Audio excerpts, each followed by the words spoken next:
Bawaslu itu kan tugasnya kan sebagai pengawas pemilu. Itu Iya. di tahapan pemilu. Iya, ada pemilu ada Bawaslu gitu. Bawaslu kan.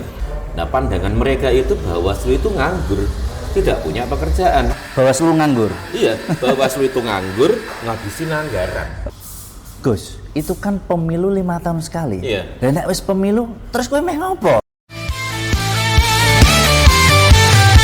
Ayo kita ikuti obrolan kali ini bersama-sama kami Inside Bawaslu Boyolali.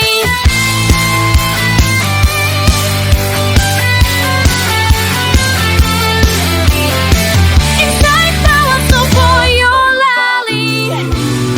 Pesta demokrasi. Aku tuh kan banyak punya teman ya. Saatnya Ada bangkit sahabat, ada lagi. teman yang sering kita itu ngobrol Menata diri. soal macam-macam gitu. Pandangan mereka tentang Bawaslu itu juga ya agak mengherankan, tapi juga saya tidak menyalahkan ya. Karena pandangan mereka, dan saya kira itu juga masyarakat itu sama, bahwa kalau Bawaslu itu kan tugasnya kan sebagai pengawas pemilu. Itu Iya. di tahapan pemilu. Iya, ada pemilu ada Bawaslu gitu. Bawaslu kan. Kalau tidak ada pemilu seperti sekarang ini kan tahapan sudah selesai. Untuk menuju tahapan berikutnya kan masih 2 tahun, 3 tahun lagi. Nah, pandangan mereka itu Bawaslu itu nganggur, tidak punya pekerjaan. Berarti Bawaslu itu karena kebutuhan anggarannya juga banyak untuk keberlangsungan kantornya, kan menghabiskan anggaran. Bawaslu itu tahun ini nganggur, banyak kebutuhan, berarti menghabiskan APBN. Itu yang jadi permasalahan. Saya mau menerangkan juga, wah, saya harus Panjang lebar ini. ya. Kan kita perlu itu ngasih tahu ke masyarakat. Kita itu nggak nganggur, Bawaslu itu nggak nganggur. Bawaslu itu punya pekerjaan, punya rencana, punya evaluasi kemarin seperti apa yang perlu dipersiapkan. Kira-kira gimana cara kita itu ngobrol ke masyarakat untuk mempersiapkan ini tuh, kita itu butuh persiapan yang banyak untuk gitu lah. Sementara kita harus maintain demokrasi, maintain pengetahuan, maintain DPTB dan sebagainya. Itu kan banyak. Itu gimana nih menurut Mas Agus? Berarti hari ini kita main soal Bawaslu nganggur. Iya, Bawaslu itu nganggur, ngabisin anggaran. Oh iya. Oke, nanti kita coba diskusi ya agar teman-teman sahabat-sahabat Bawaslu juga tahu. Tapi mungkin Pak Tato perlu menjelaskan dan menyapa sahabat-sahabat Bawaslu. Baik, assalamualaikum warahmatullahi wabarakatuh. Waalaikumsalam warahmatullahi wabarakatuh. Kita berjumpa lagi nih di tempat yang tidak biasa. Biasanya kita kalau ketemu itu kan di kantor, suasana kantor. Kali ini kita agak berbeda sedikit, kita agak santai. Kali ini kita berada di Sekapat Coffee. Dan juga perlu diketahui juga Mas Agus dan juga seluruh sahabat Bawaslu, ini juga sebetulnya adalah bagian dari kreativitas dari salah satu personil Bawaslu teman kita sendiri yang ternyata itu juga tidak hanya bekerja di Bawaslu, tapi kalau di kesempatan lain dia juga membuka sebuah usaha yang sudah lumayan bagus sekali itu kali ini ya. Nah, sahabat Bawaslu, kali ini kita ada di acara yaitu yang namanya Inside Bawaslu. Kita akan bicara soal apa yang ada di dalam Bawaslu. Bersama kita hari ini ada Mas Agus. Siap. Yang kebetulan juga beliau adalah Kepala Sekretariat dari Bawaslu Kabupaten Boyolali. Bersama saya Pak Bro, kita ada di Inside Bawaslu. Ayo kita ikuti obrolan kali ini bersama-sama kami Inside Bawaslu Boyolali.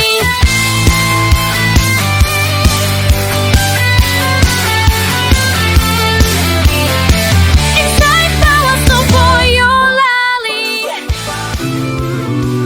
Pesta demokrasi. Baik sahabat Bawaslu, kita lanjutkan ini ngobrol kita kali ini.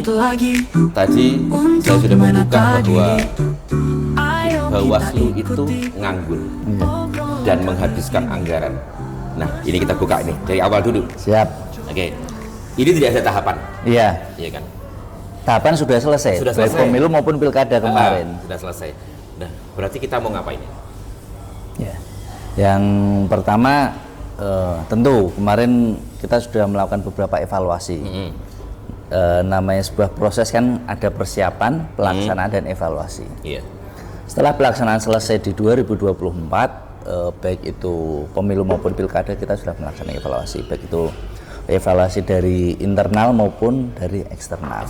Oke. Dan yang kedua setelah evaluasi kita tentu mempersiapkan Pak Toto. Mempersiapkan untuk persiapan baik itu pemilu maupun pilkada yang selanjutnya. Ini sahabat-sahabat Bawaslu tadi sudah disampaikan oleh Pak Toto, tidak hanya tetangganya sendiri yang punya punya pikiran seperti itu. Sedikit cerita Pak Toto. Dulu sebelum saya masuk Bawaslu itu saya bekerja di salah satu BUMN.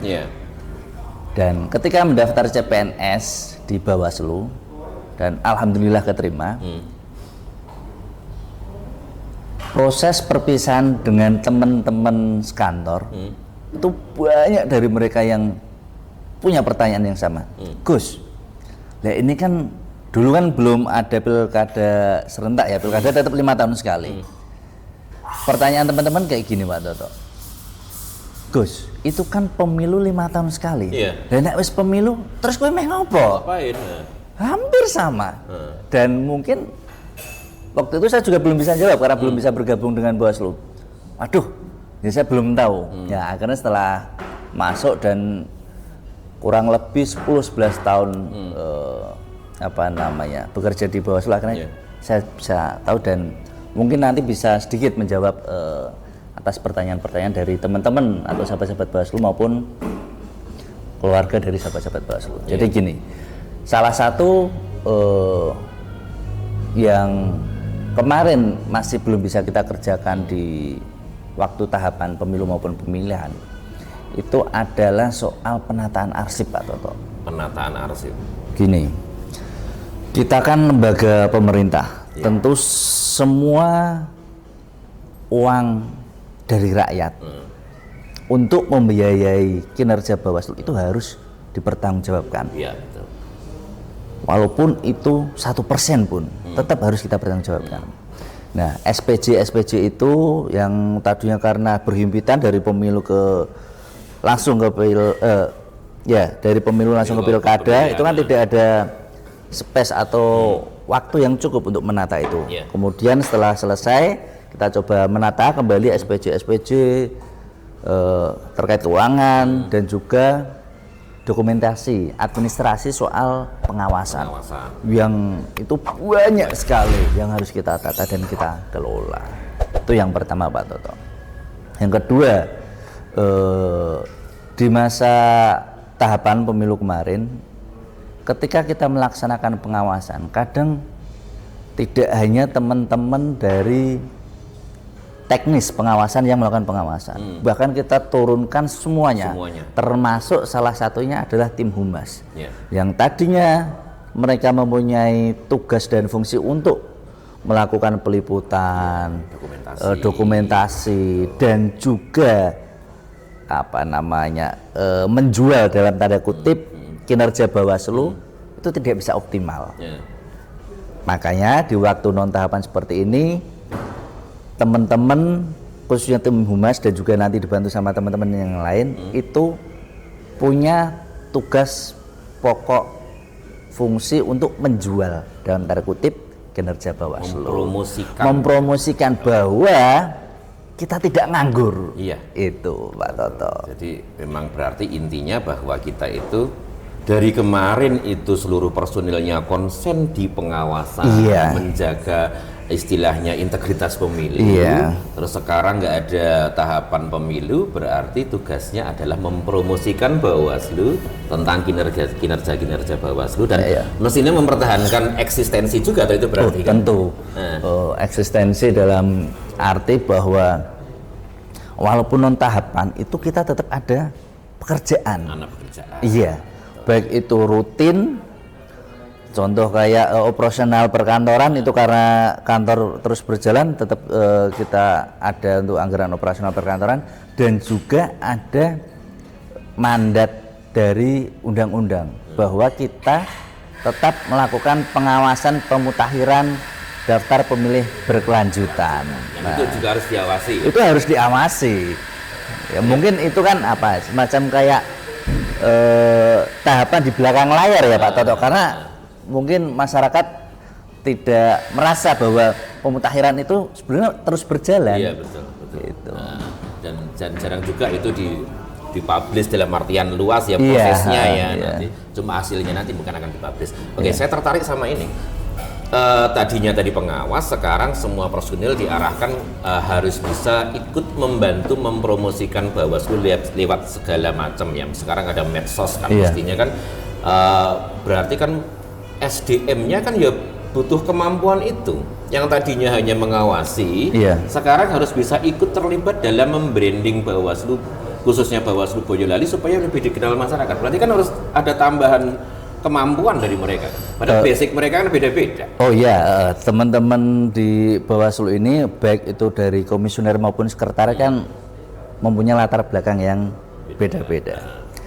Khususon untuk teman-teman sekretariat, walaupun mereka punya latar belakang yang berbeda, tapi minimal mereka punya standar basic yang sama. Saya kasih contoh gini Pak Toto.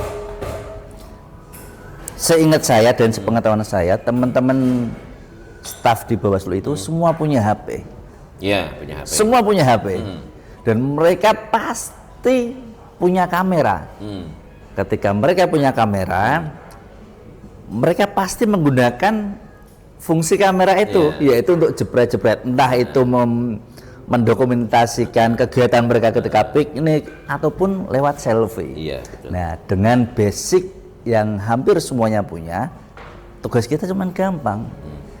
Tinggal bagaimana kita memoles, mengeksplor dan meningkatkan dari kemampuan basic mereka itu, dan nyatanya kelihatan kok. Artinya teman-teman ini bisa. Akhirnya mereka mampu untuk terbukti bisa gitu. Terbukti bisa untuk bagaimana tadi mau nggak mau harus effort, Iya. memiliki effort yang lebih untuk bagaimana belajar terkait menjual dalam tanda kutip kinerja Bawaslu itu. Oke, tadi, Pak Toto. masalah menjualnya tadi saya setuju sih, tapi masalah personilnya ini yang saya masih agak apa namanya, karena saya ada di dalam ya, Iya. sehingga kita tahu bahwa saya cuma terkepikiran bagaimana kita bisa mengubah effortnya itu tadi, menambahi effortnya mereka itu, karena orang yang bisa istilahnya velocity di depan kamera, Iya. ya itu kan, ibu-ibu itu kan banyak Iya. teman kita ibu-ibu muda itu kan, velocity di depan kamera mereka pede, tapi ketika nanti apa namanya terlibat dalam soal ini tadi mempromosikan Bawaslu ini itu down gitu loh. Itu gimana kita, apakah perlu mereka itu ada kayak kursus? Kalau kursus kan mestinya juga butuh waktu ya dan Iya. sebagainya. Lalu gimana kita kiat-kiatnya untuk Yang pertama tentu kesempatan, Pak Toto. Kesempatan. Mungkin teman-teman ini kan ya hanya tadi saya sampaikan cuma dia pakai kamera dia sendiri dan selfie sendiri. Iya. Sedangkan untuk show off keluar belum terbiasa. Belum. Nah, ini hanyalah masalah waktu dan kesempatan menurut saya. Jadi teman-teman khususnya di sekretariat kami berikan kesempatan yang sama. Contoh, sekarang kita kan Bawaslu Boyolali ada pojok demokrasi? pojok demokrasi. Itu salah satunya kita mengundang teman-teman Panwascam ketika pemilu maupun pilkada. Nah, untuk tugas siapa yang menjadi host itu kita gilir semua Pak Toto. Oh, semuanya digilir. Semua digilir dan punya kesempatan yang sama di depan kamera untuk kita upload di YouTube kita. Oke. Jadi harapannya minimal dengan kesempatan itu mulai tumbuhlah rasa percaya diri dan segala macamnya itu. Harapannya sampai Bisa kesana. karena terbiasa. Bisa karena terbiasa. Bahasa Jawanya apa Pak Toto kuwi lali aku. Tresno jalanan Oh, sekolah. tresno nek niku tresno. Nah, saya Tresno jalanan Ranolio. Gitu ya. Nek. Ono nek mung kuwi to. Itu aja mau Iya. sama saya karena kilap. Astagfirullah. Iya. Oke, Terus lanjut kita Pak Toto. lanjutkan. Dalam mestinya kan ini sudah dilakukan oleh Bawaslu. Iya. Nah, mungkin sahabat Bawaslu juga perlu tahu juga apa sih capaian Bawaslu sampai dengan bulan inilah, ini bulan Juni ya, Bulan Juni 2025. 2025 setelah pasca pemilu itu produk apa saja yang sudah dibuat oleh Bawaslu? Oh, banyak Pak Toto. Jadi memang kemarin kita dari RI menyampaikan bahwa tugas Humas ini lebih mendominasi di dalam non tahapan seperti ini. Jadi mau nggak mau kinerja Humas itu akan menjadi ujung tombak dari penyebar luasan informasi terkait Bawaslu, khususnya Bawaslu Boyolali.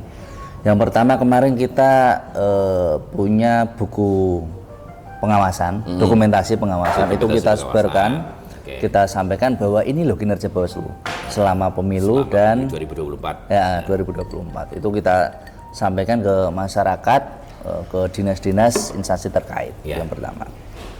Yang kedua, tadi sudah saya sampaikan terkait pojok demokrasi. Itu kita mempunyai program podcast. Podcast baik itu mengundang internal, eksternal, dalam hal ini mungkin teman-teman Panwascam yang dulu dan juga nanti beberapa bintang tamu dari instansi maupun expert dari luar itu, dan juga rencana kita mau membuat ILM Pak Toto. ILM. Dulu Bawaslu Boyolali Iklan layanan masyarakat. Iklan layanan masyarakat dulu kalau sahabat-sahabat Bawaslu mau sedikit men-scroll YouTube Bawaslu Boyolali itu akan menemukan salah satu ILM yang dibuat oleh Bawaslu Boyolali yang berjudul Endo. Alhamdulillah itu mendapatkan apresiasi ya Pak Toto. Betul. 5 film terbaik se-Provinsi Jawa Tengah. Nah, 5 film terbaik se-Provinsi Jawa Tengah. Nah, dengan pondasi itu sih harapannya kita bisa naik kelas. Artinya tidak hanya di tingkat Provinsi Jawa Tengah, tapi kita juga bisa memberikan yang terbaik se-Indonesia. Harapannya sih as simple as that aja Pak. Betul. Dan masih banyak yang lainnya itu. Oke. Jadi artinya selama tahun 2025, kemudian di tahun berikutnya sambil menunggu pemilu berikutnya, pilkada berikutnya, berarti kita itu mempersiapkan segala macam pondasi ya, terutama yang pertama adalah sosialisasi, sosialisasi. Tidak hanya mensosialisasikan Bawaslu, berarti kan di dalam podcast, talk show dan sebagainya itu kan mestinya ada pesan-pesan yang banyak, tidak selalu tentang internal Bawaslu, kan? Bisa tentang demokrasi, kepemiluan, peraturan perundang-undangan. Yang paling fokus adalah ini budaya-budaya lama yang masih ada di setiap pemilu. Apa itu Pak? Money politik. Nah itu. Politik uang. Politik uang. Kemudian ada entah itu black campaign, itu hal-hal seperti dead itu. Speech, segala macamnya itu kan. Itu budaya-budaya lama yang harusnya itu sudah mulai kita ditinggalkan oleh masyarakat. Itu nanti akan dijawab oleh Bawaslu Kabupaten Boyolali khususnya ketika kita juga memiliki program kerja berupa sosialisasi pengawasan partisipatif Pak Toto. Nah, iya betul. Akar dari masalah money politik itu kan salah satunya adalah karena beberapa literatur menyebutkan masih permisifnya masyarakat kita terhadap money politik. Itu yang menjadi dasar dari program kerja Bawaslu Boyolali yang nantinya kita, beberapa sudah berjalan kita untuk melakukan sosialisasi Pak Toto. Baik itu ke tingkat SMA, sekolah, karena mereka nantinya akan jadi pemilih pemula, dan juga ke pondok-pondok pesantren, dan juga nanti masyarakat umum. Jadi dalam tanda kutip sebelum nanti anak-anak muda ataupun pemilih pemula teracuni dengan budaya seperti itu, kita sudah memagari. Betul. Padahal yang paling gampang itu kan mempengaruhi orang yang baru. Iya. Gitu kan? Makanya kita cegah, kita tangkal melalui itu Pak. Tapi ada yang menarik ini sahabat Bawaslu. Semua usaha-usaha itu mau partisipatif, mau membuat talk show, mau membuat kegiatan-kegiatan untuk mempertahankan atau untuk meningkatkan pengetahuan masyarakat soal demokrasi, pemilu, anti politik uang itu kan. Masalahnya itu sekarang tahun 2025 Bawaslu dan juga lembaga-lembaga, badan-badan, kementerian lembaga itu hampir semuanya, boleh dikatakan semuanya ya, semuanya se-Indonesia melakukan efisiensi. Kita itu nggak punya uang. Yang tadi katanya pemborosan seperti itu, kita itu dipepet bahwa kita ada apa namanya istilahnya itu, mendukung program pemerintah untuk melakukan efisiensi di segala bidang. Segala bidang loh ini. Berarti semuanya dipotong. Tidak ada anggaran untuk sosialisasi, nggak ada, untuk mengajak masyarakat berkumpul itu nggak ada. Mohon maaf, untuk beli snack juga nggak ada, gitu kan? Kan nggak enak juga ini. Nah, kiat-kiat Bawaslu ini kalau sepengetahuan Mas Agus ini apa yang bisa kita lakukan itu? Iya, kalau soal anggaran kan memang itu terkait erat dengan sekretariat karena kami yang memiliki tanggung jawab untuk secara administrasi mempertanggungjawabkan. Kayak kemarin kalau sahabat Bawaslu itu lihat di TikTok atau website dan Instagram kita, kita baru kemarin hampir di bulan yang sama itu mendapatkan kunjungan kerja dari anggota DPR RI dari Komisi 2 yaitu Pak Arya Bima dan juga Pak Muhammad Toha. Betul. Keduanya menyampaikan hal yang sama bahwa apunten, tidak hanya Bawaslu, DPR pun juga kena efisiensi, Pak Toto. Betul. Betul. Nah, kalau khususan di Bawaslu Boyolali memang kita masih ada operasional perkantoran, gaji tetap. Namun untuk pembiayaan seperti transportasi dan segala macam itu hilang. Gone. Sosialisasi hilang. Sosialisasi hilang. Perjalanan dinas hilang. 0 sampai sekarang. Artinya kita tidak tahu ya berharap nanti akan ada kebijakan lain. Cuman dengan kondisi existing yang ada, kita tidak patah arang. Kita tetap melaksanakan kegiatan sosialisasi walaupun itu kita rogoh dari kocek sendiri. Contoh kemarin Bapak Muhammad Mahmudi selaku Koordinator Pencegahan Parmas dan juga Pak Ketua itu melakukan penandatanganan kerjasama sekaligus sosialisasi di kecamatan yang paling jauh. Di mana itu? Juwangi dan Wonosegoro. Bayangkan, sahabat Bawaslu. Perbatasan dengan Purwodadi. Perbatasan dengan Purwodadi. Bagaimana kita bisa ke sana kan pertanyaan ketika anggaran itu nggak ada? Ya kita pakai kocek sendiri dan itu nggak ada masalah. Nggak ada masalah dalam arti karena kita sudah digaji oleh negara, diberi tanggung jawab, kita ada semacam kayak beban moral. Apapun itu ya kita harus melaksanakan tanggung jawab kita. Itu satu. Tidak ada ranting akar pun jadi. Iya. Nggak ada bayam kangkung pun juga bisa dimakan, nggak masalah. Itu yang pertama. Tambah bebek goreng ya. Wah, enak. Itu yang pertama. Yang kedua, tentu kita memanfaatkan sumber daya yang ada. Sumber daya ini tidak hanya dari SDM, tidak hanya dari teman-teman humas, tapi kita juga mengajak semua teman-teman baik itu di bagian teknis maupun administrasi untuk ikut membantu dalam proses kehumasan. Kita menggencarkan baik itu melalui media sosial, website, bahkan kita juga masuk ke TikTok juga. Nah, kalau sahabat Bawaslu belum ngecek, mungkin nanti bisa dicek di TikTok, di search saja Bawaslu Boyolali. Di situ. Tapi mohon maaf, TikToknya mungkin beda dengan yang lainnya ya. Oh, TikToknya nggak goyang-goyang, nggak apa. Oh enggak, tentu kita masih dalam koridor sesuai dengan pemerintahan lah, karena kita kan lembaga instansi pemerintah gitu, Pak Toto. Oke. Banyak juga ya artinya dinamika yang terjadi di Bawaslu ya, walaupun kita tidak memiliki anggaran, sahabat Bawaslu perlu tahu bahwa apapun masih bisa kita lakukan ternyata, dan itu juga memanfaatkan dari kita oleh kita ya, selebihnya nanti untuk masyarakat semuanya. Nah, mestinya kan punya ini ya, punya tingkat kesulitan ya. Tingkat kesulitannya kan lebih besar daripada dulu gitu. Kita ada anggaran, kita ada fasilitas. Fasilitas mungkin ada ya, fasilitas untuk mempromosikan Bawaslu tadi, dan juga untuk sosialisasi. Tapi semua milik kita pribadi. Ya.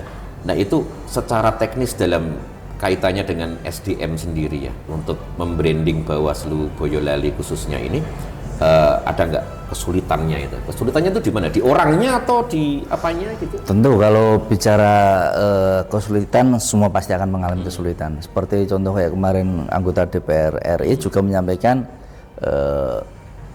anggaran untuk sosialisasi mereka terpotong, hampir 90%. di kita pun juga sama. Satu masalah anggaran itu menjadi kesulitan tersendiri. Artinya kita memang tidak bisa mengundang katakanlah narsum atau pakar untuk ikut menaikkan level kapasitas SDM kita. Itu yang pertama soal anggaran. Yang kedua, balik lagi bahwa teman-teman ini kan punya background yang berbeda, Pak Toto. Ketika kita bicara punya background yang berbeda, tentu mereka punya passion yang berbeda. Nah, tapi kita juga tetap melakukan apa namanya untuk menyemangati teman-teman. Terus menerus gitu. Terus menerus. Dari mulai yang belajar. ringan-ringan dulu. Iya. Saya juga melihat, saya juga merasa bahwa itu sebuah pembelajaran. Ternyata kalau kita memberikan tugas kepada staf atau teman-teman yang belum pernah di hadapan publik gitu ya, itu mereka ditugaskan sebagai pembawa acara di rapat internal, itu juga merupakan pembelajaran ya ternyata. Pembelajaran tersendiri. Ketika mereka jadi pembaca undang-undang di upacara, Oh iya. ternyata ada semacam PD, menaikkan PD Artinya mereka. ya kalau di internal kita sendiri ya sahabat Bawaslu, kemarin ada beberapa yang mempertanyakan dalam tanda kutip, ketika diberi tugas ini apakah bisa? Mungkin nggak satu atau dua orang yang mempertanyakan itu, tapi ketika sudah diberi tugas dan melaksanakan tugasnya itu ternyata bisa. Iya, artinya kita tidak boleh sekali lagi underestimate orang. Setiap insan tentu punya kelebihan dan kekurangan. Tapi bagaimana kita mengelola untuk menekan kekurangan dan menaikkan kelebihannya itu tadi. Dan yang psikologis ya, secara psikologis dalam ilmu psikologi ada bahwa ternyata banyak orang tidak percaya pada dirinya, padahal orang lain percaya pada dirinya. Iya. Gitu loh. Jadi itu sebenarnya hanya semacam tipuan otak saja ternyata itu. Ada apa ya, rasa takut tersendiri. Iya, takut malu gitu. Dan juga mestinya dari teman-teman yang lainnya juga memberikan semangat ya. Karena orang itu bisa jatuh dari kepercayaan diri kalau misalnya dia itu ditertawakan. Mestinya kan di lingkungan Bawaslu Boyolali juga memiliki teknik sendirilah untuk membuat mereka itu. Dan luar biasa sekali. Jadi kita baru tahu bahwa ternyata sahabat Bawaslu, saya kira juga baru tahu bahwa ternyata di dalam Bawaslu itu ada hal-hal yang tidak terpikirkan oleh mereka, bahwa sebenarnya kita ini ada sebuah dapur yang dimana banyak chef yang ada, dan makanannya pun menunya bisa banyak sekali. Nah, tergantung dan sekarang ini kita harus bisa membuat semua masakan itu sama-sama gitu loh. Semua harus bisa buat nasi goreng yang sama gitu.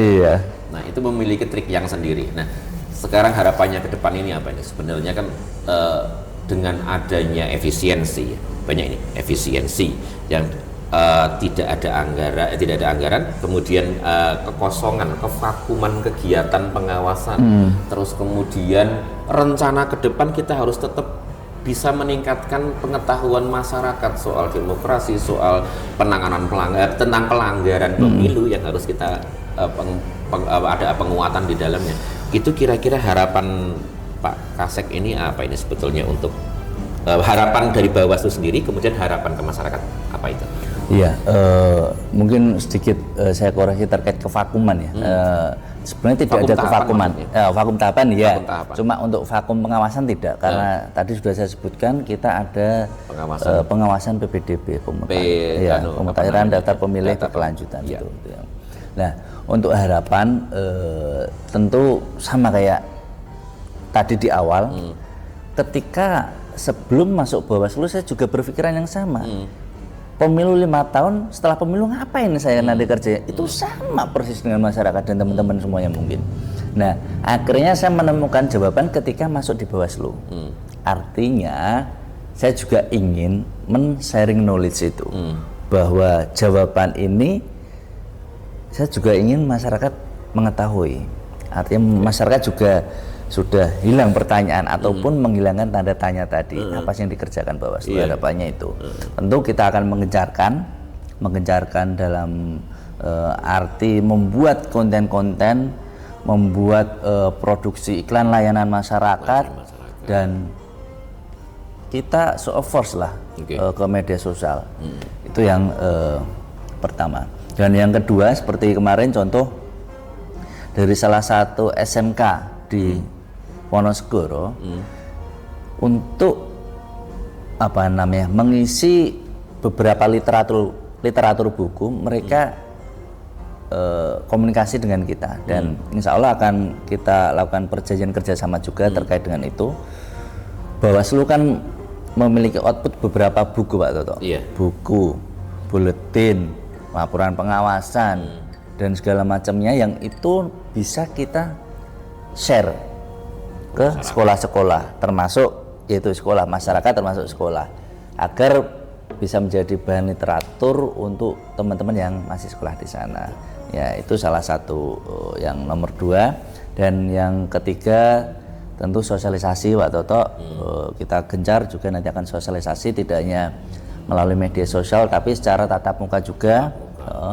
Dan kita beberapa nanti akan menjalin kerjasama dalam bentuk MOU dan perjanjian kerjasama, karena di momentum inilah kita mempunyai keleluasaan dalam tanda kutip untuk merangkul semua lapisan masyarakat. Tidak hanya untuk mengawasi, merangkul masyarakat, itu juga untuk sosialisasi. Iya, untuk sosialisasi. Memang yang paling berat itu adalah mempertahankan atau meningkatkan pengetahuan masyarakat soal kepemiluan dan demokrasi. Iya. Masih banyak itu di masyarakat yang memahami bahwa yang penting itu pemilu nyoblos. Nyoblos. Itu kan. Padahal tidak hanya itu. Tidak hanya itu. Kalau mungkin sahabat-sahabat Bawaslu mau coba mencari tahu, searching, itu bisa, bahwa ternyata tahapan Bawaslu itu tidak hanya coblosan. Oke, hari coblosan itu memang hari yang pesta rakyat. Iya. Namun untuk menyiapkan event yang penting itu membutuhkan waktu sekitar 22 bulan. 22 bulan. Itu mulai tahapan persiapan, perencanaan dan segala macam. Diawasi ya. Dan itu harus diawasi berkelanjutan sampai nanti pungut hitung suara, rekapitulasi, dan sampai penetapan. Intinya saya juga pernah mengalami waktu itu juga, awal-awal saya di Bawaslu, di Panwaslu waktu itu ya. Iya. Bahwa baru tahu bahwa sebenarnya tugas Bawaslu, Panwaslu atau Pak Bawaslu itu tidak hanya pada mendekati kampanye diawasi atau coblosan diawasi, tetapi ketika saya itu sudah terdaftar belum di dalam DPT daftar pemilih tetap, itu pun itu sudah mulai diawasi. Iya. Rumah itu sudah dikunjungi belum, dicek benar, dan ternyata itu jauh-jauh hari sebelum kampanye kan. Iya. Dan itu yang perlu diketahui oleh kita bersama, dan masyarakat juga perlu tahu bahwa kita itu punya tanggung jawab untuk mempersiapkan pemilu berikutnya, bukan dalam hal penyelenggaraannya, tapi dalam hal kesadaran masyarakat untuk ikut mengawasi. Itu yang susah. Cocok gitu, Pak Toto. Iya. Jadi kita harus ikut mengawasi. Nah, agak keluar dari situ, saya perlu mengingatkan ya, saya mumpung ingat. Iya. Ada sebuah perubahan kecil ini di Bawaslu yang mungkin kalau sahabat Bawaslu mau mencari di laman YouTube kita, di channel YouTube kita, itu agak berubah. Ini ada tayangan yang baru, saya mau nyari kok susah, ini di mana sebetulnya ada dengan YouTube Bawaslu itu. Iya, ini sekali lagi momentum yang tepat, Pak Toto, untuk kita mengoreksi diri. Salah satunya yaitu laman YouTube. Laman YouTube kita sedang proses migrasi ke rumah yang baru. Artinya untuk penataan dokumentasi dan juga untuk setting dan segala macamnya agar lebih profesional, kita membuat rumah baru yang sekarang proses migrasi. Insya Allah dalam bulan-bulan Juni atau Juli ini nanti akan selesai, dan akun atau rumah YouTube kita yang lama akan kita hapus, akan di-off-kan gitu ya. Kita off-kan dan kita membangun rumah yang baru yang harapannya rumah ini jauh lebih cantik dan bisa membuat sahabat Bawaslu lebih nyaman. Harapannya itu, Pak Toto. Baik, luar biasa sekali nih Mas Agus ini. Panjang lebar kita sudah bicara bahwa sebenarnya Bawaslu Kabupaten Boyolali khususnya itu telah bukan mengubah tapi memperkuat branding kita, bahwa dulunya di dalam masa tahapan pemilu itu sebagai pengawas pemilu, sekarang dalam tahun 2025 hingga menjelang pemilu berikutnya kita itu sedikit menguatkan atau memfokuskan diri pada promosi kepada masyarakat tentang apa itu Bawaslu, bagaimana tugas Bawaslu, dan menguatkan pengetahuan masyarakat soal demokrasi melalui media sosial tentunya. Betul, Pak Toto. Sehingga membutuhkan kemampuan dari seluruh personil yang ada di Bawaslu agar bisa mempromosikan dalam berbagai bentuk lewat media sosial. Terima kasih Mas Agus. Ini kita ngobrol sebagai penutup Pak Toto. Oke. Mungkin out of the box-nya ya. Oke. Saya itu sebenarnya memiliki penyakit asam lambung, Pak Toto. Nah, terus gimana? Ternyata ini minuman kopi. Kalau kita sama-sama tahu, kopi itu tidak cocok dengan penyakit asam lambung. Betul. Tapi alhamdulillah sudah mau 1 gelas habis, tapi tidak ada reaksi yang berarti di asam lambung. Terus bagaimana itu intinya? Berarti? Mungkin sahabat-sahabat Bawaslu yang punya penyakit asam lambung dan ingin mencoba kopi, coba di Sekapat Coffee ini. Setuju. Kayaknya ini tidak ada. Saya juga dari tadi juga mikir juga. Dan rasa kopinya terasa sekali. Iya, mungkin sahabat Sekali Bawaslu kesinilah. bisa mampir ke sinilah. Dan sebagai penutup juga pesan untuk sahabat-sahabat Bawaslu, ada satu pantun Pak Toto. Ubur-ubur ikan lele, Cakep. kunjungi YouTube Bawaslu Boyolali le. Luar biasa sekali. Terima kasih Mas Agus dan juga sahabat Bawaslu atas perhatiannya. Mudah-mudahan apapun informasi yang kami sampaikan pada hari ini benar bermanfaat bagi kita semua. Mohon maaf. Mohon maaf kalau misalnya ada salah-salah kata. Stay tune terus di channel Bawaslu Kabupaten Boyolali, di YouTube Bawaslu Kabupaten Boyolali. Terima kasih atas perhatiannya. Bersama rakyat awasi pemilu, bersama Bawaslu tegakkan Keadilan pemilu. Salam awas.